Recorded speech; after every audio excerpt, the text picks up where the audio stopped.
Hi everyone, welcome back to my YouTube channel. तो आज मैं आपके लिए लाई हूँ क्लास 11 की इंग्लिश हॉर्नबिल का chapter number 3 discovering the saga continuous. अभी तक हम लोगों ने इसी चैप्टर का एक्सप्लेनेशन हम लोगों ने देख लिया है, वो भी हिंदी में देखा है, हम लोगों ने लाइन बाय लाइन देखा है। तो अगर अभी तक आप लोगों ने एक्सप्लेनेशन वाली वीडियो नहीं देखी है तो फिर आपको इस साइड पे मिल जाएगी। 3 पार्ट है एक्सप्लेनेशन वाली वीडियो की। पार्ट 1 भी मिल जाएगा, पार्ट 2 भी मिलेगा और पार्ट 3 भी मिल जाएगा। इस साइट पर आपको लिंक सभी मिल जाएंगे और आप लोग देख लीजिएगा सभी को। अगर अभी तक आप लोगों ने नहीं देखा तो ज़रूर देखिएगा, बहुत ज़्यादा इम्पॉर्टेंट है।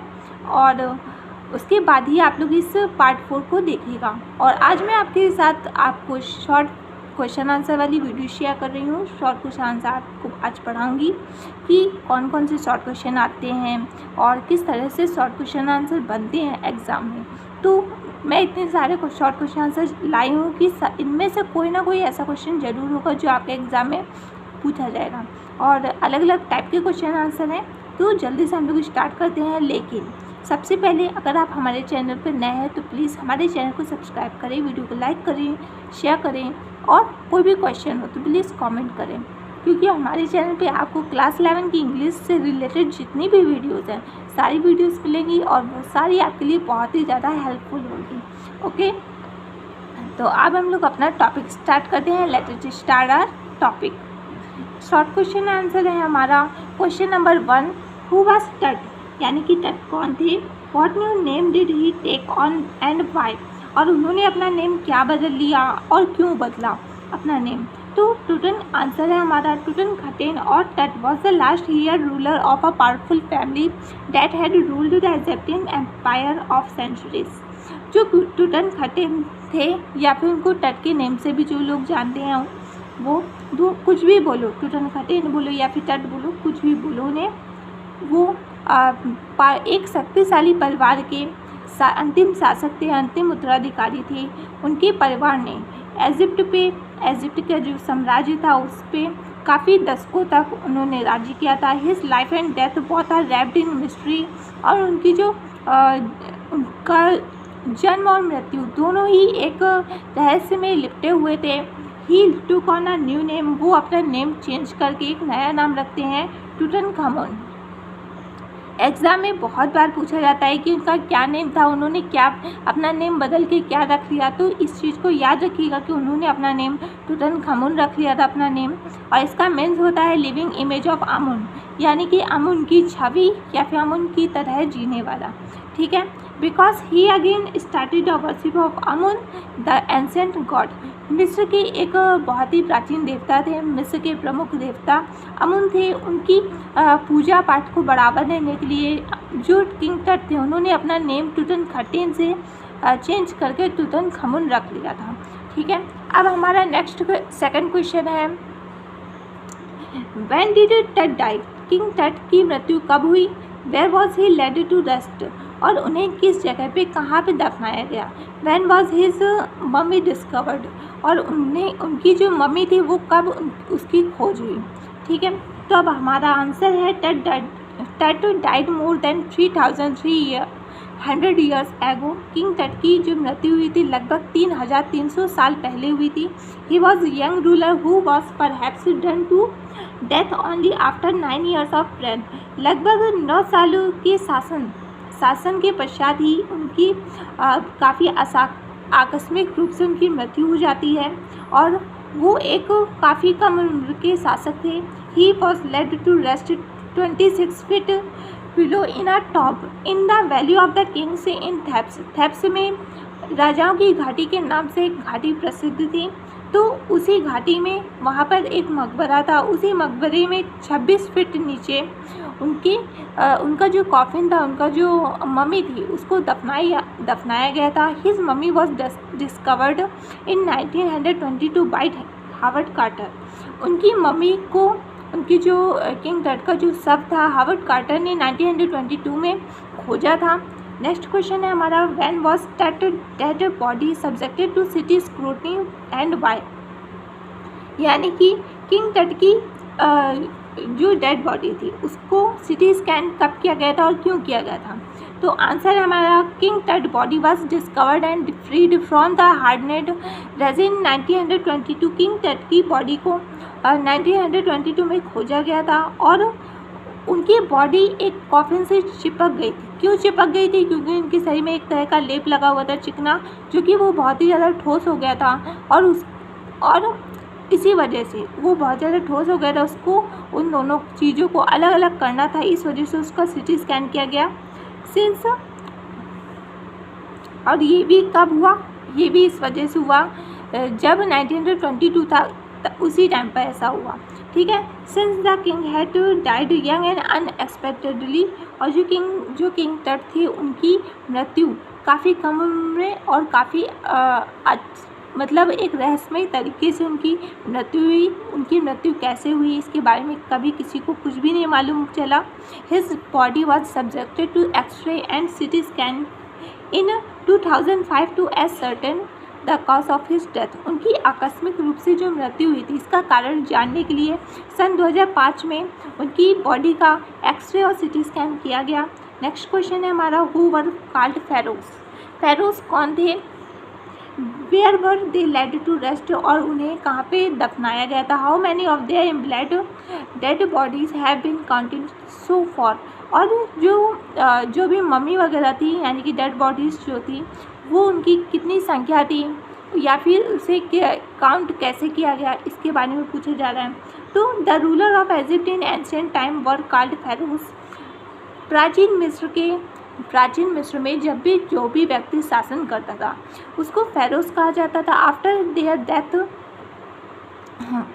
they were buried deep down into the earth along with treasure in the valley of the departed king। जो राजाओं की जो घाटी होती थी यानी कि कुल मिला के उसको ये कह सकते हैं कब्रिस्तान। मिस्र का जो कब्रिस्तान था वो जब किसी भी राजशाही व्यक्ति की मृत्यु हो जाती थी तो उसको वैली ऑफ द किंग ही ले जाते थे और उसी जगह पर भूमि में काफ़ी फिट नीचे दफना दिया जाता था उनकी डेड बॉडी को, लेकिन उसके साथ में ढेर सारा खजाना भी दफनाते थे, उसके साथ ढेर सारा रोज़मर्रा की जो चीज़ें होती थी उसको भी दफनाते थे वो लोग। The Egyptian mummy project has recorded almost 600 so for the counting is still going on. और जब इजिप्टियन ममी प्रोजेक्ट चला तब ये पता चला कि 600 मम्मी की खोज की जा चुकी है और ये जो काउंटिंग है, ये जो गणना है, ये अभी भी चलती आ रही है। यानी कि आज 2003 चल रहा है तो आज भी गणना हो रही है। आए दिन कोई मम्मी मिलती होगी, वो लोग अपनी लिस्ट में ऐड ऑन करते रहते होंगे। नेक्स्ट क्वेश्चन है हमारा, what has been the role of Howard Carter in the discovery of Tut? की किंग टट की खोज में हावर्ड कार्टर का क्या भूमिका थी, क्या रोल था? तो हावर्ड कार्टर वॉज देखो जो हावर्ड कार्टर थे उनके बारे में पूछा गया कि भाई ये जो किंग टट हैं उनकी डिस्कवरी में इनका क्या रोल था, भाई क्या भूमिका थी? तो इनका रोल के बारे में अब हमें बताना पड़ेगा। आंसर हमारा है Howard Carter was the British archaeologist. जो हावर्ड कार्टर थे वो ब्रिटिश के पुरातत्व पुरानी चीज़ों की जो भी खोजबीन करने वाले जो लोग होते थे वही थे। हु इन 1922 डिस्कवर्ड टट tomb after years of searching. कई सालों की खोजबीन के बाद उन्होंने सन 1922 ईस्वी में किंग टट के मकबरे को खोज लिया। He took out the richest royal collection along with everyday things like razor, cloth, wood and wine. और उन्होंने उनकी टट के मकबरे में उन्होंने ये देखा कि उनके साथ ढेर सारा राजसी सामान था, रोज़मर्रा का जो भी सामान होता था वो था। रेज़र यानी कि शेविंग करने वाला जो रेज़र था वो, क्लॉथ कपड़े, फूड खाने पीने का सामान एंड वाइन यानी कि मदिरा, ये सारा सामान उनके साथ मिला। सिंस टट was buried in a solid gold coffin. और जो किंग टट थी वो उनके साथ किंग टट जो मतलब कि दफनाए हुए जो किंग टट की जो मम्मी थी उनकी जो कॉफिन थी वो उनके साथ मिली, जो कि वो प्योर गोल्ड की बनी हुई थी, प्योर सोने की बनी हुई थी। He freed Tut's mummy part by part from solidified resin and reassembled it, put it in a wooden case and buried it in the tomb। King Tut की मम्मी को उनके कॉफिन से अलग करने के लिए उन्हें पार्ट बाई पार्ट कट करना पड़ा उस जगह से जहाँ पर उनका जो चिकना चिकना एक पदार्थ लगा था, उसको कट करने के लिए उसको छेनी से उन्हें काटा गया। फिर उसके बाद उनके अलग अलग टुकड़े हो गए, सिर से लेकर के पाँव तक अलग अलग उनके टुकड़े हो गए। फिर उसके बाद उसको एक वुडन केस यानी कि लकड़ी के बक्से में उन्हें फिर से वैसे के वैसे रख दिया। जहाँ पे सर था उसे सर की जगह पे रख दिया, जहाँ पे पैर था वहाँ पैर, और जहाँ पे हाथ था उस जगह पे हाथ, जैसे था वैसे सब कुछ रख दिया। फिर उसके बाद फिर उसे उसी मकबरे में फिर से दफना दिया गया। नेक्स्ट क्वेश्चन है हमारा question number 6, what thing format a part of the funerary treasure recovered from टट टॉम। जो किंग टट का मकबरा था उसे जब खोजा गया तब उसमें किंग टट की जो मम्मी थी उसके साथ साथ जो भी ट्रेजर मिला था यानी कि जो भी खजाना मिला था, और मतलब उस खजाने में क्या क्या और भी क्या क्या सम्मिलित था उसके बारे में पूछा गया कि खजाने में क्या क्या सामान मिला। तो आंसर है हमारा king Tut's treasure included necklace and bracelet, rings, sandals and inner coffin and mask all of pure gold. King Tut के खजाने में बहुत सारी चीज़ें मिली, जैसे कि नेकलेस गले में पहनने वाला हार हो गया, एंड ब्रेसलेट हाथों में पहनने वाला जो भी कंगन होते हैं वो हो गया, रिंग अंगूठियाँ, सैंडल, चप्पल, द इनर कॉफिन जो भी उनके शरीर पे पहनने वाला जो कवर था वो भी मिला, एंड मास्क जो चेहरे पे पहनने वाला जो कवर था उसको बताया गया mask all of pure gold. और ये बताया कि ये जितनी भी चीज़ें थी ये सारी चीज़ें शुद्ध सोने की बनी हुई थी। नेक्स्ट हमारा क्वेश्चन है, what did Carter have to do detach Tut's mummy from the coffin. जो कार्टर भाई साहब थे उन्होंने किंग टट की मम्मी को कॉफिन से अलग करने के लिए क्या किया, उन्होंने उनको मतलब किंग टट की बॉडी को कॉफिन से अलग करने के लिए क्या करना पड़ा। तो आंसर है हमारा कार्टर हैड नो चॉइस। जो कार्टर भाई साहब थे उनके पास कोई और चॉइस ही नहीं थी, कोई और विकल्प ही नहीं था। Tut's mummy was cemented to the bottom of his solid gold coffin. King Tut की जो मम्मी थी वो पूरी तरह से जो गोल्ड का कॉफिन सोने का जो ताबूत था उसके निचले तल से यानी बॉटम वाला जो तल होता है ना उससे वो बहुत ही अच्छी तरह से चिपकी हुई थी। और उनका जो उनके शरीर पे किंग टट की जो मम्मी के शरीर पर जो चिकना पदार्थ था वो बहुत ही साल पुराना होने की वजह से वो बहुत ज़्यादा सॉलिड हो गया था, बहुत ज़्यादा ठोस था। The hot sun could not melt it, और इस वजह से जो सूर्य की गर्मी थी वो भी उसको पिघला नहीं पाई।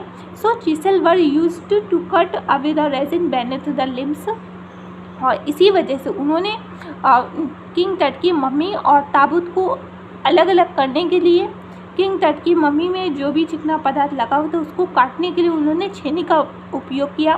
किंग टट से head and almost all the joints had to be severed to free them from the resin.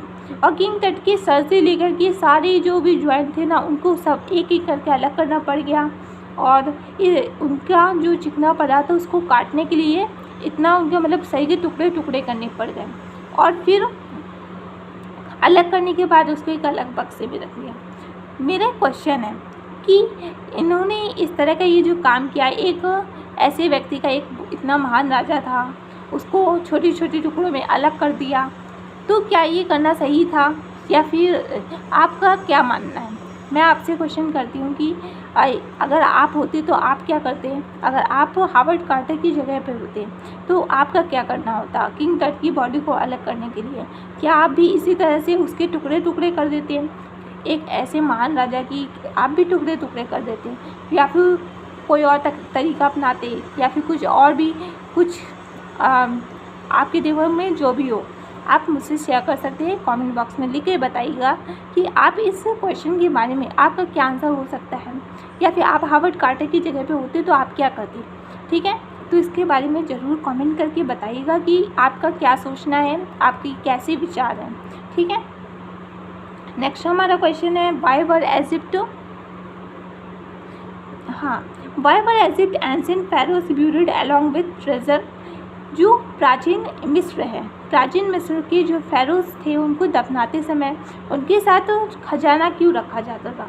The empress of Egypt called Feroz, जो भी इजिप्ट में जो भी शासन करता था उसको फेरोज कहा जाता था, were very wealthy.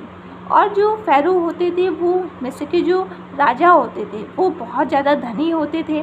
They believed in after life, और वो पुनर्जन्म में विश्वास करते थे। Though so they were buried along with gold ornament and everyday things to be used in after life, और इसी वजह से वो अपने साथ जब भी वो दफनाए जाते थे उस समय पर लोग उनके साथ सोने के आभूषण और रोजमर्रा का जो भी सामान होता था वो उनके साथ उनके पुनर्जन्म के लिए उनके साथ दफना देते थे।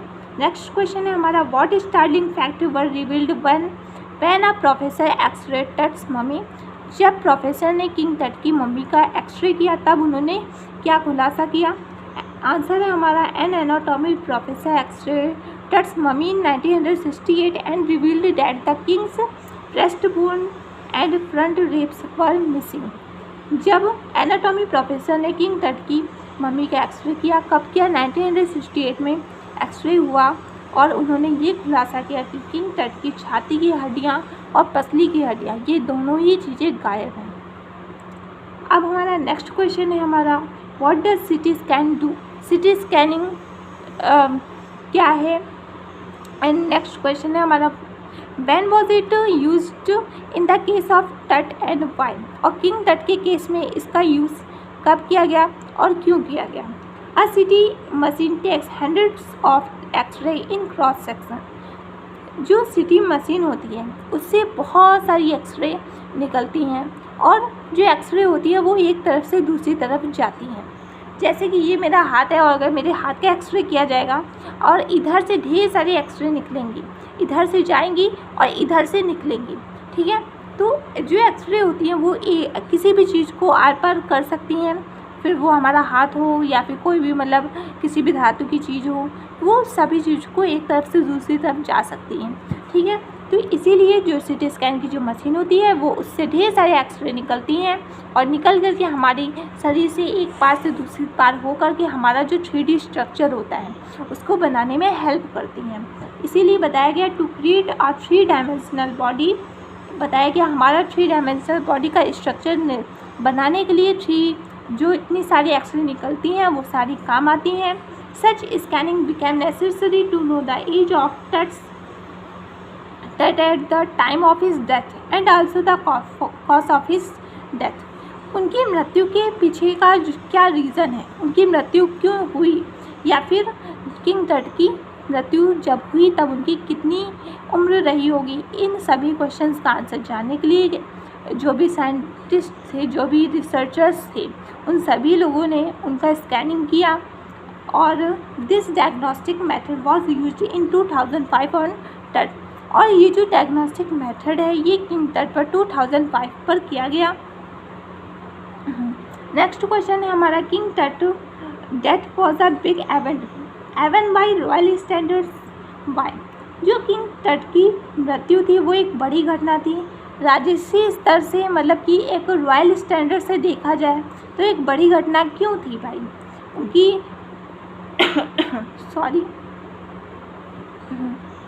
आंसर है हमारा, टट was the last of the family line. जो किंग टट थे वो अपने परिवार के आखिरी उत्तराधिकारी थे। His death mark the end of a dynasty. और उनकी मृत्यु उनके राजवंश का अंत माना जाता है। So it was a great event. और ये इसी वजह से उनकी मृत्यु एक बहुत बड़ी घटना थी। But how he passed away and what followed his death it still a mystery for historian. और उनकी मृत्यु कैसे हुई या फिर उनकी मृत्यु के पश्चात उनके साथ क्या हुआ, ये सभी बातें उनकी इतिहासकारों के लिए अभी तक एक रहस्यमयी बातें हैं जिनका आंसर अभी तक इतिहासकारों को नहीं मिला है। नेक्स्ट क्वेश्चन है हमारा, अखीनेटन मेंट अ लिटिल बैकी। जो अखीनेटन थे वो एक संघी विचारों वाले व्यक्ति थे। What did he do to earn such censure. जो अखीनेटन थे वो एक संघी थे। तो संघी क्यों थे, लोगों ने ऐसा क्यों कहा कि भाई वो संघी है, ऐसा क्यों कहा? ऐसा उन्होंने कुछ तो काम किया होगा तभी तो वो संघी कहे जा रहे हैं ना। तो इसी के पीछे पूछा जा रहा है कि भाई उन्होंने ऐसे क्या काम किए जो उनको बैकी कहा जा रहा है, जो उनको संघी कहा जा रहा है। तो आंसर है हमारा, Akhenaten was a crazy king. जो अखीनेटन थे वो एक पागल राजा थे। He promoted the worship of Aten, और वो चाहते थे कि भाई एटन की पूजा को ही बढ़ावा दिया जाए।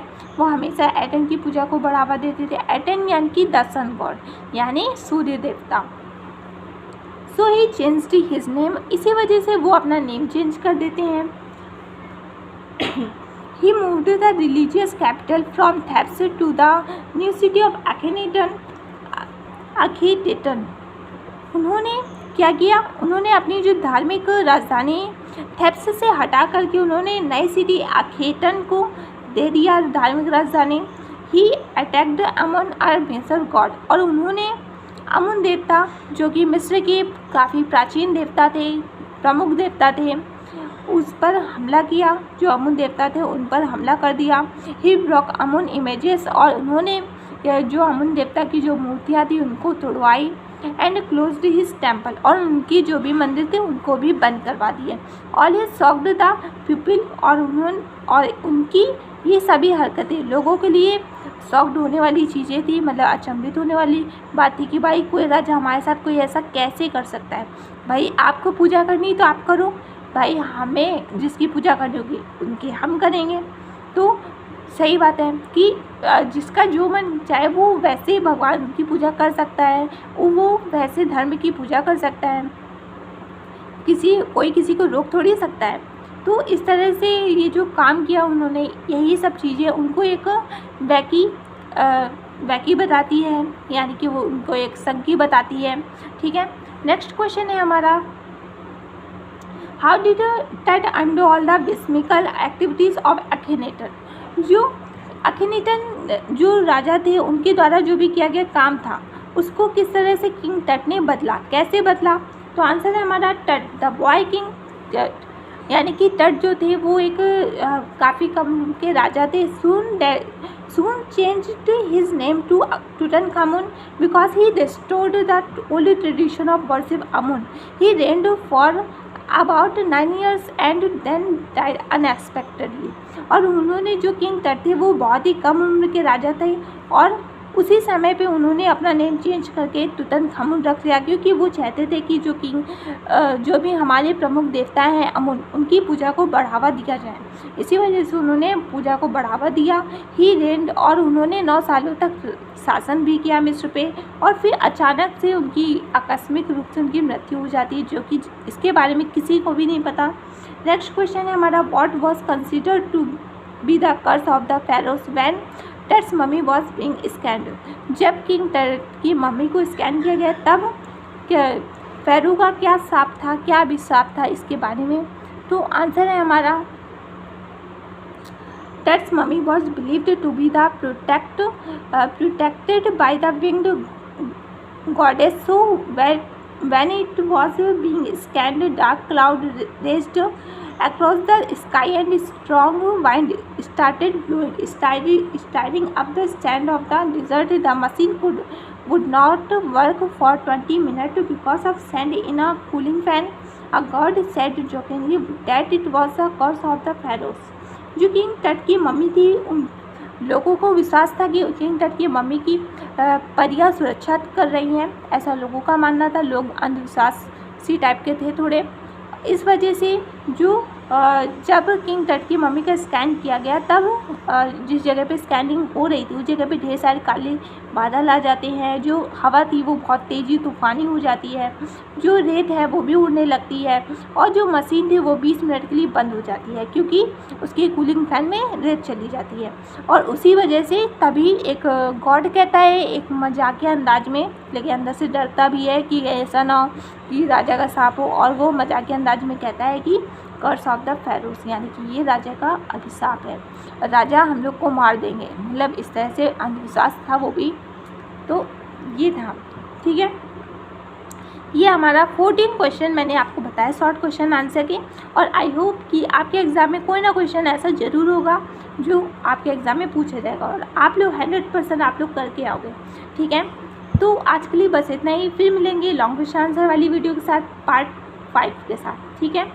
अगर आपको MCQ वाली वीडियो चाहिए, इस चैप्टर की MCQ चाहिए, तो फिर ज़रूर कमेंट करके मुझे बताइएगा। अगर आप लोग मुझसे MCQ वाली वीडियो कहेंगे कि दीदी बना दीजिए MCQ वाली वीडियो, तो मैं ज़रूर बना दूँगी। अगर आप लोग कुछ कमेंट ही नहीं करके बताओगे तो फिर तब तक मुझे कैसे पता चलेगा। तो मैं चाहती हूँ कि आप लोग मुझे इससे बताइए कि चाहते हैं आप लोग कि नहीं चाहते हैं।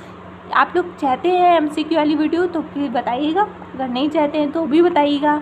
पता तो चलेगा कि कहाँ का MCQ पूछे जाते हैं, कहाँ पे नहीं पूछे जाते, क्योंकि कई सारे ऐसे बोर्ड होते हैं जैसे कि बिहार बोर्ड में तो सबसे ज़्यादा MCQ पूछे जाते हैं, 50 नंबर के तो लगभग पूछे जाते हैं, तो बहुत ज़्यादा इंपॉर्टेंट है। तो अगर आप लोग भी बिहार बोर्ड के हैं तो फिर ज़रूर बताइएगा मुझसे। MCQ अगर चाहिए हो तो बता दीजिएगा, मैं आपके लिए बना दूँगी, ठीक है। वैसे अभी आप लोग ने कमेंट किया नहीं तो मैंने अभी नहीं बना रही हूँ, और जब भी आप कमेंट करोगे तो जस्ट दूसरे दिन मैं आपके लिए ज़रूर बना दूँगी, ठीक है। और आज के लिए बस इतना ही, फिर मिलेंगे एक नई वीडियो के साथ। आज के लिए जय हिंद, जय भारत।